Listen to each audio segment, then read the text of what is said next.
Welcome to the Shamba. Now Shamba in Swahili means farm. We're growing 80 different fruit and veg, mostly organically. This farm is supporting Lewa Wilderness, the safari lodge. My name is Sharon Mikali. I'm the agronomist Lewa Wilderness Trails Launch. I've been working here for 11 months now, and I did Bachelor of Science in Horticulture, working together with a team of 10 gardeners who come from the neighboring communities surrounding Lewa Wilderness.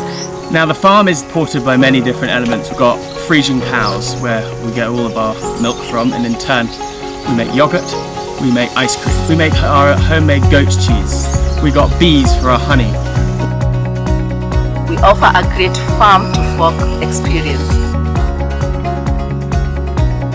Every mid-morning we have a pickly scent, and we pick fresh vegetables and to be consumed at the launch. The sustainable approach here, being on the Conservancy, is continued. People coming from all over the world to come on safari here. This is a huge hub, this farm. There's 70 guys and girls that work here, and then trying to be as self-sufficient as we can.